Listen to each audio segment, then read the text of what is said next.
In this video, I'll be looking at Stronghold HD, a game described by its makers as the original castle sim. But if this is your first time on my channel, good morning, afternoon, evening, I'm Steven Nonsense and gaming and geek culture is what I do. Stronghold still looks good, especially in terms of the stone buildings and the fortress walls, and I can easily see how great it must have looked when it was initially released 18 years ago, back in 2001. This being an HD version, I was hoping to have a more versatile zoom feature in order to watch the animations better, but alas, there's only a zoom out feature allowing you to get a better idea of your surroundings, but otherwise you're limited to the standard view scale. Even so, it is quite a pleasure to watch your people go about their business. One of my favorite things to do in classic city building titles, especially the pixel art ones, is to pay attention to the animations of your workers. Stronghold HD is a hard game to love nowadays, especially if you don't already have a relationship with the series, which I didn't, because I never gotten around to playing any of the Stronghold titles when they were initially launched. The game came greatly recommended by my Game Tales podcast co-host Unicom during the episode about city builders, link in the card, so I decided to give it a shot. Whilst playing the game, I could not notice that there are quite a few similarities between Stronghold and the Caesar titles. Clicking on the people gives you a nice Caesar-like blurb beside their names and jobs, letting you know what the general mood is. And likewise, in Caesar 3 fashion, check the card for my retro review of that classic, Stronghold doesn't allow you to change game speed from the basic user interface either. I don't know what it was with the games back then. I had to look it up on the internet to find out that you can easily change game speeds by using the plus and minus buttons on the numeric pad, which streamlines playing the game so very much. And just like in Caesar 3, you can choose between playing the combat focused part of the game or the economic focused one.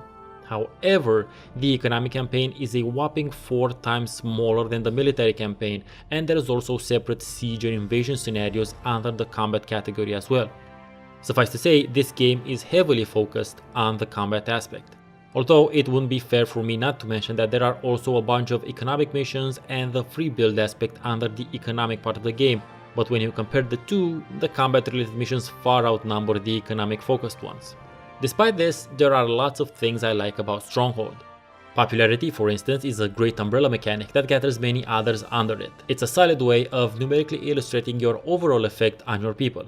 I love the fact that the different sources of food not only have different yields which they produce at different times, but that offering your people a varied diet has an effect on their happiness.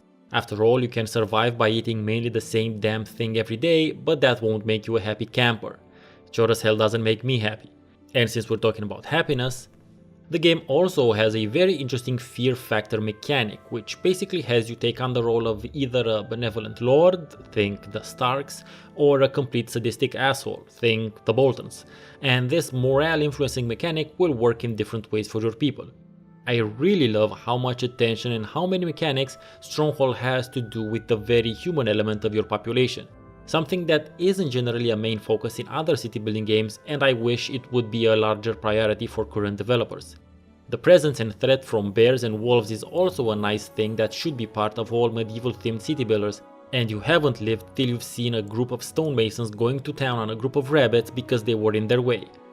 Sometimes it's the little things in life. But the things I don't like about the game tend to be clearly linked to its focus on combat. You have to build numerous gathering and production buildings, which isn't necessarily an issue. You have to do that in all city builders, but here you don't have the benefit of directing the flow of your people or goods with roads. Then there's the fact that a stockpile can only exist in one place on the map, which means that any sort of resource has to first make it to the stockpile and then it can be picked up to be used further. The larger your settlement becomes, the longer it will take for things to make it from where they're produced to the stockpile. Then there's the actual need to make and outfit troops and the various battles you engage in, which, like I said earlier, is most of the game. Initially, I wanted to say that the game is challenging because I had to dial the difficulty down to easy in order to not get my ass handed to me constantly. But then I noticed that even on the easy difficulty, I still had to generally restart missions for several times until I would learn the events that take place in each mission and then optimize my build order to deal with each of them in particular. On a certain level it is challenging, but looking at it with the benefit of hindsight, It is more of a sign of how things were being done back in the day when people had considerably less games to distract them. There's just no slack for you to experiment or try out new things, find out they're wrong, and then have enough time to readjust during the same mission. You simply have to restart. And that's just not cool in my book. There's a certain amount of depth to the game, that much is clear, especially when it comes to building fortifications, manning them, and making use of those fear factor mechanics. Unfortunately for me, this depth can only be found if you're willing to sink in ungodly amounts of time into replaying missions, which is something I don't plan on doing because the heavy focus on combat management isn't what I'm looking for in these types of games. I want my city builders to be more like digital ant farms, not army ant colonies. If I'm looking for a more combat focused experience, I'll fire up They Are Billions again, or the upcoming Conan RTS, which is said to be very much like They Are Billions. But again, this is now, in 2019, and I'm comparing Stronghold with these modern titles because as far as I'm concerned, it is competing with them for my time and attention. If I had played it when I was in high school, let's say, I'm pretty sure my look back at it now would have been a completely different thing. Don't get me wrong, Stronghold HD isn't bad. It has a lot of things I would like to see transplanted into future city builders. It just isn't my particular brand of cognac. But you tell me what you think about Stronghold in the comments. Thank you very much for watching, be kind, subscribe, and I'll see you next time.